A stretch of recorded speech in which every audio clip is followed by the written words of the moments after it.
Magnetic field due to circular current, पहले centre पे फिर एक्सिस पे।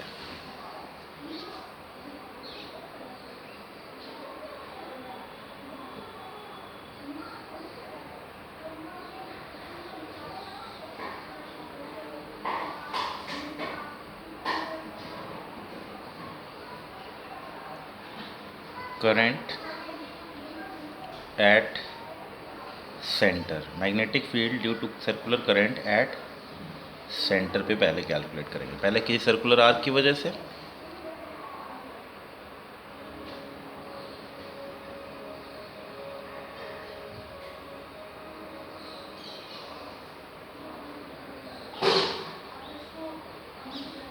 छोटा सा angle D alpha, D L is equal to R D alpha. इस सर्कुलर एलिमेंट की वजह से magnetic field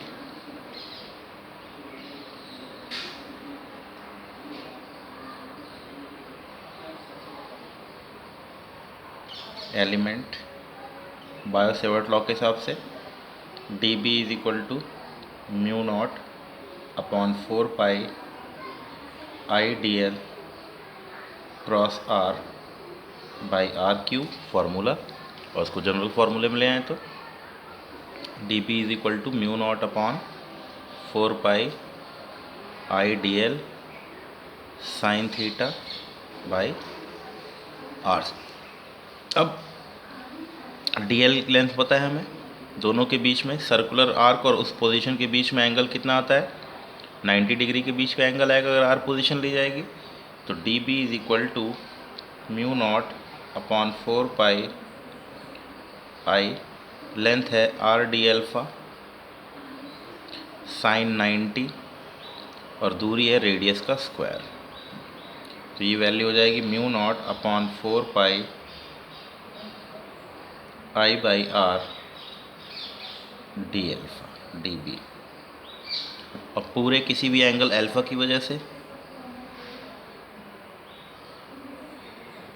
total angle alpha की वजह से magnetic field B is equal to integration of D B, क्योंकि सब की वजह से करंट की डायरेक्शन में उंगली और हथेली पॉइंट की तरफ रखेंगे तो तब की वजह से डायरेक्शन सेम आएगी, इसलिए डायरेक्ट हो जाएगा। तो B is equal to mu naught upon 4 pi I by R integration of D alpha, 0 से लेकर के अल्फ़ा तक। तो बी की वैल्यू बन जाएगी mu naught upon 4 pi I alpha by R. ये फॉर्मूला हमें याद रखना है।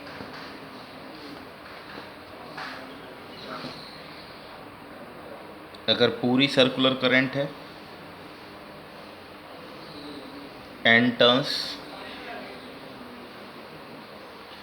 तो सेंटर पे मैग्नेटिक फील्ड, करंट की तरफ उंगलियां हथेली पॉइंट की तरफ, डायरेक्शन चेक कर लेंगे तो B is equal to integration of mu naught upon 4 pi I by R D alpha. Total angle N turns हैं अगर, तो mu naught upon 4 pi I by R N times 2 pi, N terms अगर लगा दिया जाए तो B की value आ जाएगी mu naught by 2 N I by R. किसी भी सर्कुलर करंट की वजह से एन टर्न्स के सर्कुलर करंट है, एन टर्न्स सर्कुलर करंट। किसी भी आर्क या एंगल की वजह से अगर उसका एंगल अल्फा है तो मैग्नेटिक फील्ड जनरेट होगी mu naught upon 4 pi I alpha by R. ये जनरल फार्मूला है जो हर जगह एप्लीकेबल होगा। और ये वाला फार्मूला अगर सर्कुलर करंट दे रखी है किसी भी पॉइंट पे पूछे तो इसी पे एग्जांपल देखें, कई सारी छोटी करंट्स हों, क्वार्टर सर्कल है, सेंटर पे मैग्नेटिक फील्ड पूछे तो B is equal to mu naught upon 4 pi I alpha, alpha की value pi by 2 upon R. Semi circular current हो तो सेंटर पे value B is equal to mu naught upon 4 pi I angle बन रहा है पाई, आई pi by are. तो इस तरीके से वैल्यू वाइज पूछते हुए अब इस पर खूब सारे क्वेश्चन बन सकते हैं, न्यूमेरिकल बनेंगे। देखते हैं इनके ऊपर एग्जाम्पल देखते हैं।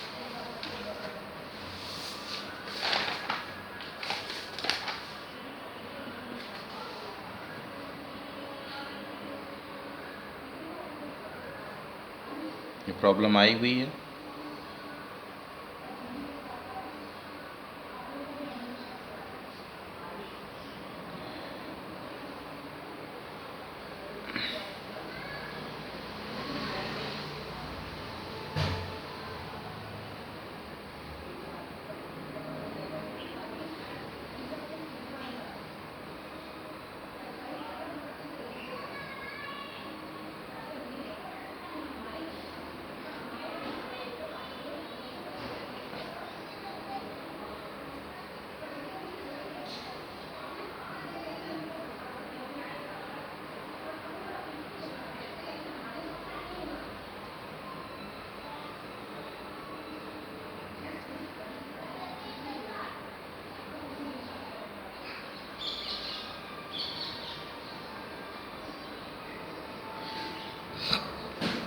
इस करंट की वजह से सेंटर पे मैग्नेटिक फील्ड पूछ रहा है।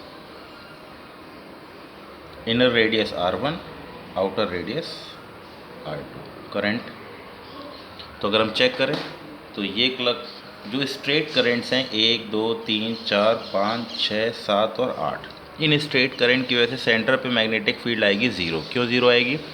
अगर पॉइंट लाइन करंट के अक्रॉस पड़ जाता है, उसी पॉइंट पे पड़ जाता है, उसी लाइन के अक्रॉस पड़ता है, तो मैग्नेटिक फील्ड की वैल्यू आती है 0।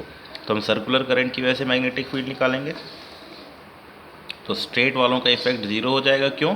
सभी के लिए सेंटर उन्हीं की लाइन में पड़ रहा है, तो करंट जो भी जा रही है आ रही है वो सेंटर उसी पॉइंट उसी की लाइन में आने वाला है, इसलिए मैग्नेटिक फील्ड सेंटर के ऊपर इन लाइंस की वजह से 0 रहेगा। बचे सर्कुलर आर्क्स, तो सर्कुलर आर्क 1 2 3 और 4, चारों का इफेक्ट अगर हम चेक करें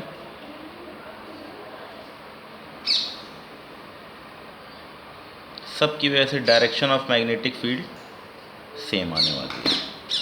करंट की तरफ उंगलियां हथेली पॉइंट की तरफ, नहीं तो स्क्रू रूल लगाया। सर्कुलर का इफेक्ट स्ट्रेट, तो सेंटर की तरफ मैग्नेटिक फील्ड आएगी B1 म्यू नॉट अपॉन 4 पाई 2 पाई एंगल, एक वाली आर्क के पास आएगा पाई by 8 I pi by 8 upon R1 4 times. 4 arc हैं किस तरफ?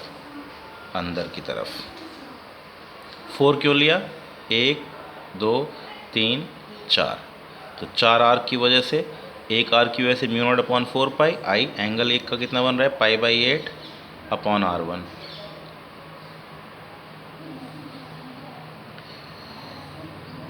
Mu naught by 8 I by R1 inward direction में। सिमिलरली B2 निकालेंगे तो 4 times mu naught upon 4 pi आई, कितना एंगल बन रहा है एक का? एक आर का pi by 8 angle upon radius R2, that equals to mu naught by 8 I by R2 inward. B की वैल्यू B1 plus B2, that equals to mu naught by 8 I 1 by R1 plus 1 by R2, दोनों same direction में, इसलिए add हो जाएंगे। अब ये example देखिए,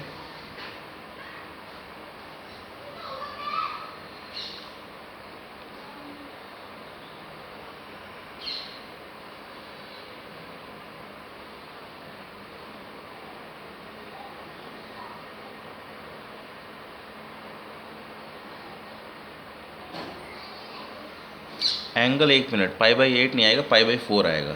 टोटल एंगल 2 पाई है, तो एक आर्क का एंगल पाई बाई 4 आएगा। हम लोगों ने पाई बाई 8 ले लिया, this is equal to pi by 4। वही मैं कहूँ थोड़ी गड़बड़ी हो रही है, तो ये बन जाएगा pi by mu naught by 4, mu naught by 4। ठीक है, ध्यान रखिएगा, थोड़ा गड़बड़ी हो गई।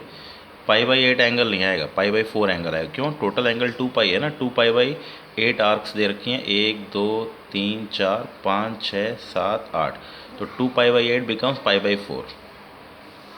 ठीक है, पाई बाई 4 एंगल है, ध्यान रखिएगा। तो 1/4 वाला फंक्शन आएगा। अब चाहिए देखिए एग्जाम्पल।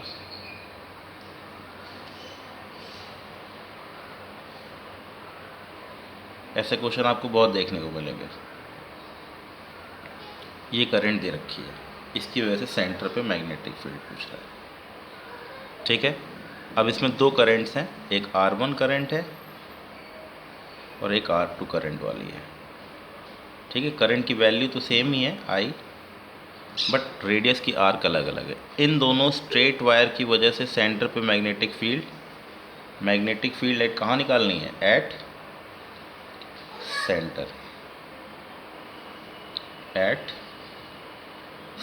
सेंटर पे ही निकालने का फॉर्मूला है। तो सेंटर पे मैग्नेटिक फील्ड निकालेंगे।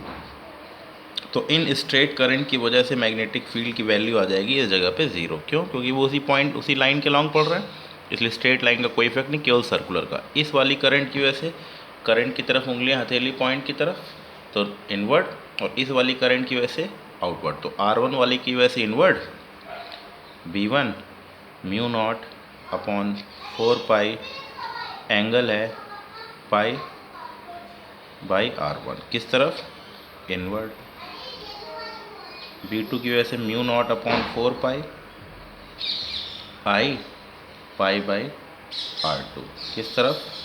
आउटवर्ड। तो B की वैल्यू हो गई, बड़ी वाली वैल्यू में से छोटी वाली वैल्यू घटा दी, that equals to mu naught upon 4 pi, 4 pi pi cut जाएगा, I 1/R1 माइनस 1/R2, किस तरफ? इनवर्ड डायरेक्शन में।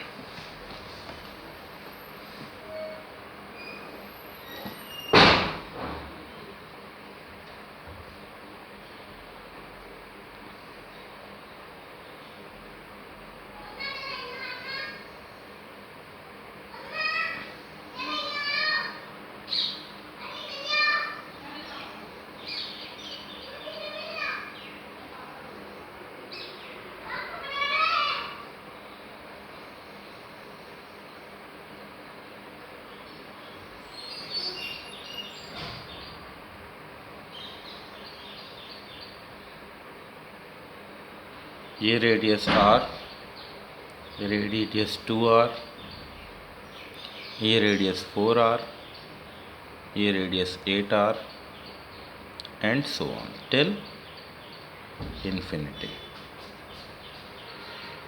ये एंगल अल्फा ले लिया, सेंटर पे मैग्नेटिक फील्ड कैलकुलेट करनी है। ठीक है, करंट कुछ यूं जा रही है,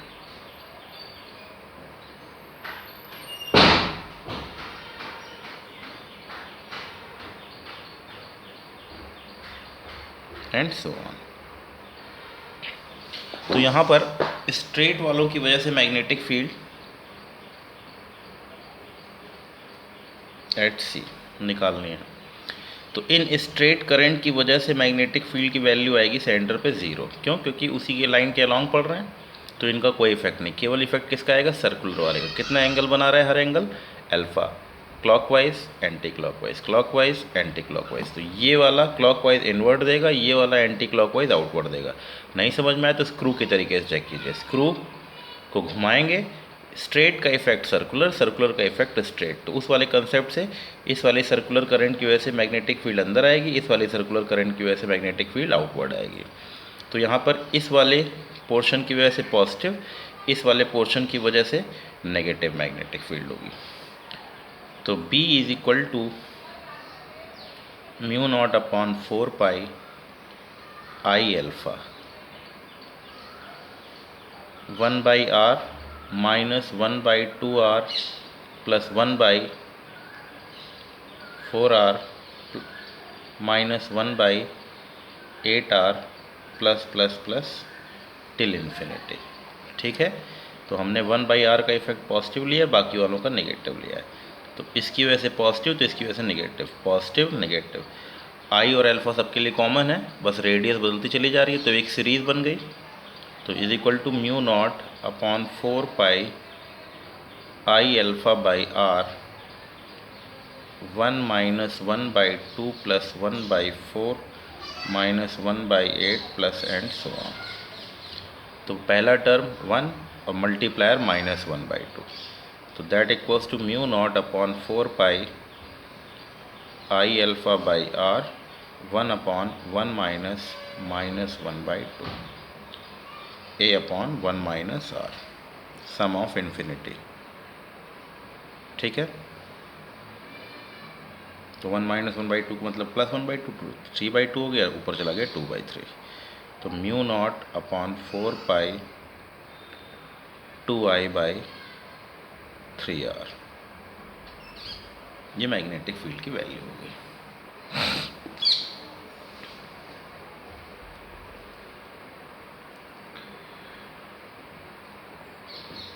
अब स्ट्रेट वालों का भी इफेक्ट देख लेते हैं।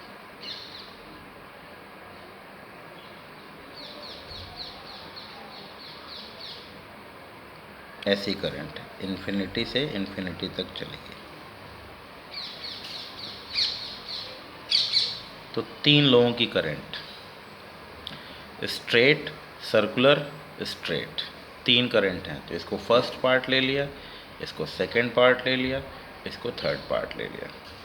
पहले वक्त रेडियस इसकी क्या दे रखी है, r ही दे रखी है, तो सब की वैल्यू लिख लेते हैं। B1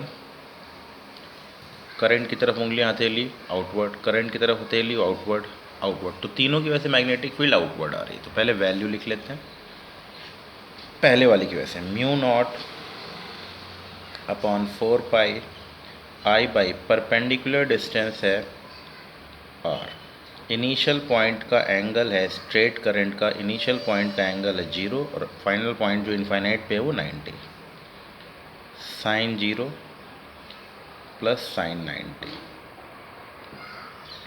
और यही बराबर होगा B3 के।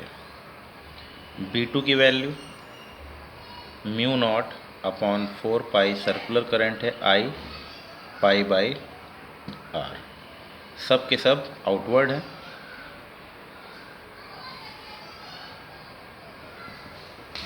तो नेट मैग्नेटिक फील्ड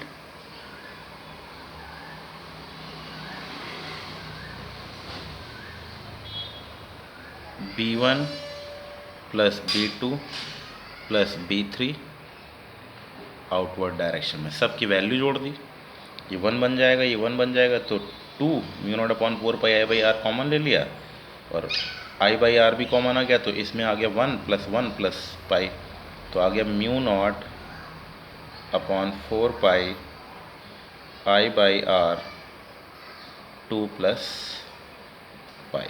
सॉल्व करके ऐड कर लिया।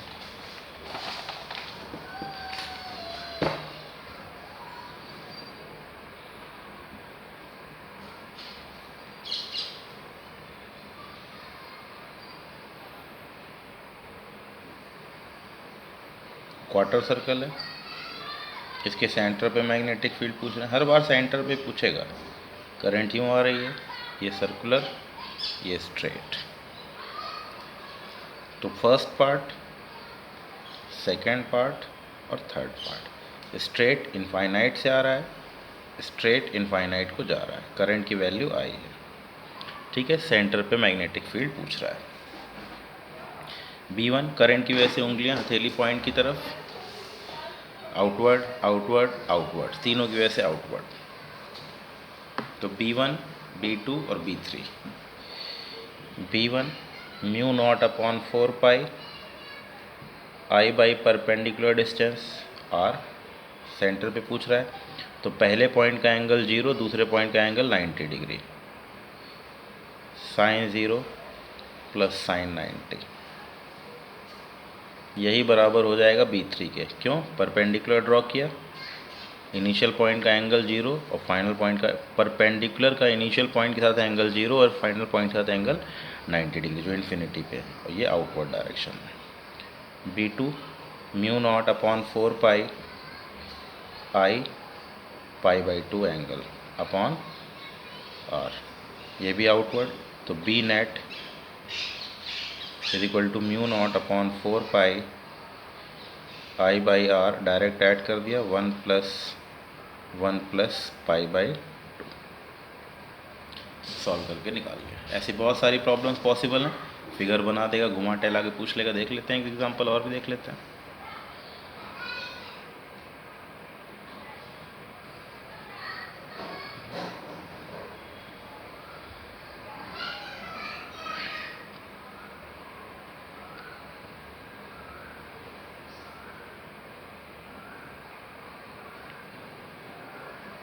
R1 R2, एक करंट ऐसे आ रही है और यूं जा रही है। फर्स्ट, सेकेंड, थर्ड और फोर्थ, 4 पार्ट हैं। 2 स्ट्रेट सेंटर पे पूछ रहा है, first, second, circular third, circular fourth. ठीक है, तो सब वैल्यूज लिख देता हूँ और सबके हिसाब से डायरेक्शन लिख देता हूँ। B1 mu naught upon 4 pi I by perpendicular distance R1, एक एंगल 0 प्लस एक एंगल 90 डिग्री, किस तरफ? Outward. B2 mu naught upon 4 pi I by R2, angle sine 0 plus sine 90, किस तरफ? इनवर्ड। क्यों? करंट की तरफ उंगलियां, हथेली पॉइंट की तरफ। B3 mu naught upon 4 pi I pi by R1, किस तरफ? Outward. B4 mu naught upon 4 pi I pi by R2, किस तरफ? इनवर्ड। तो अब अंदर वाली जोड़ करके बाहर वाली जो बड़ी हैं, ये 1/R1 रेडियस R1 छोटी है तो ये वैल्यू बड़ी हो जाएंगी, ये वैल्यू घटी हो जाएगी। तो इसको अगर निकालें तो B net is equal to B1 minus B2 plus B3 minus B4। ठीक है, और डायरेक्शन आ जाएगी आउटवर्ड। वैल्यू पुट करना चाहें तो 1 mu naught upon 4 pi I 1 upon R1 minus 1 upon R2 plus mu naught upon 4 pi I pi 1 by R1 minus 1 by R2, 1 by R1 minus 1 by R2 common ले लिया तो mu naught upon 4 pi I 1 plus pi 1 by R1 minus 1 by R2, किस तरफ? Outward direction में।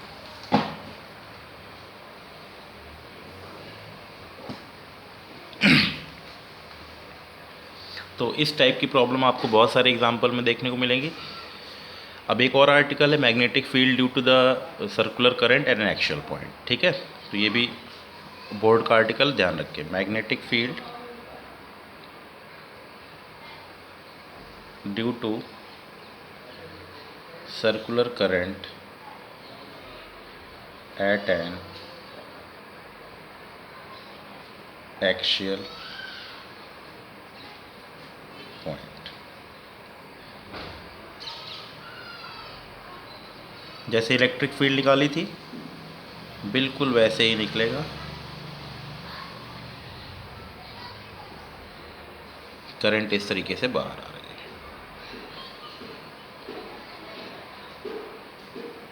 जो radius R है, x distance पे point P है, तो यहाँ पर एक छोटा सा एलिमेंट करंट बाहर आ रही है।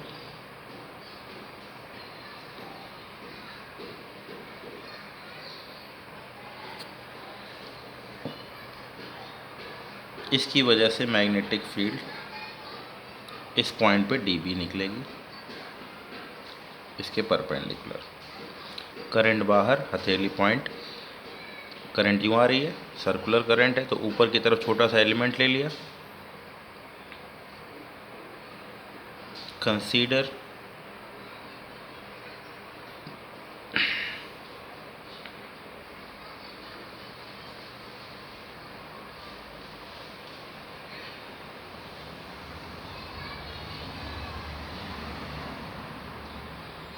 dB Biot-Savart law, I length dl, angle, इसके साथ इस वाली लाइन का एंगल हमेशा 90 डिग्री, कहीं पे भी चला जाऊँ पॉइंट, ये प्लेन के परपेंडिकुलर है तो हमेशा 90 डिग्री एंगल बनाएगा। That is I dl sine 90 upon दूरी, ये x है ये r है तो ये दूरी हो जाएगी r² plus x square, under root of R square plus x square का होल स्क्वायर। अब सिमेट्री के हिसाब से अगर देखा जाए, ये एंगल थीटा है तो ये 90 माइनस थीटा, ये एंगल थीटा। तो हम सिमेट्री वाइज बात करें तो इसका कौन सा एलिमेंट जोड़ना चाहिए? D B sine theta element आपको नेट मैग्नेटिक फील्ड प्रोवाइड करेगा। क्यों प्रोवाइड करेगा? आप चेक कीजिए। अगर यहाँ एलिमेंट ले लेंगे तो मैग्नेटिक फील्ड इधर आ जाएगी, उसका ये वाला कंपोनेंट कैंसिल होकर के ये वाले कंपोनेंट को एडअप कर देगा। मतलब एक्सिस के component of D B along the axis provide net magnetic field. So B is equal to integration of dB sin theta, that equals to mu naught upon 4 pi। अब value put करने का समय आ गया, I D L upon R square plus x square, और figure से sine theta की value कितनी आ रही है? R upon under root of R square plus x square into R upon root R square plus x square. सब कुछ common ले लिया, बाहर आ गया। Mu naught upon 4 pi I R upon R square plus x square के power 3/2 integration of D L. D L length of loop हो गई कितनी? 2 पाई आर। अगर एक टर्न है तो n टर्न्स है, मल्टीपल टर्न्स हैं। b is equal to mu naught upon 4 pi I R into n into 2 pi R for n turns upon R square plus x square के power 3/2।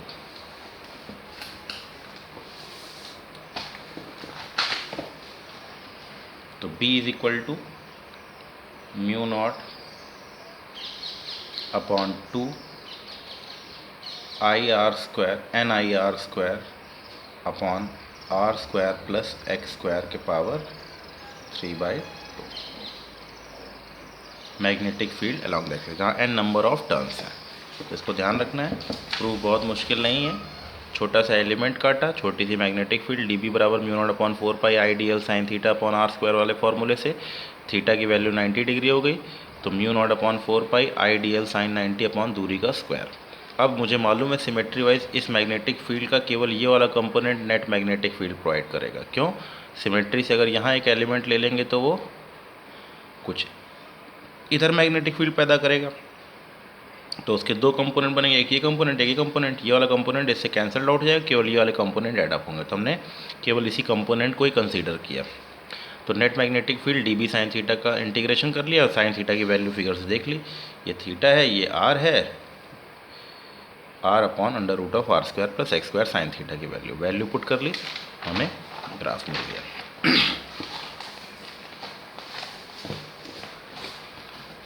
Graph plot करने के लिए पूछे तो at x is equal to 0 b is equal to mu naught upon 2 I by R, maximum value at centre. 0 नहीं होती है,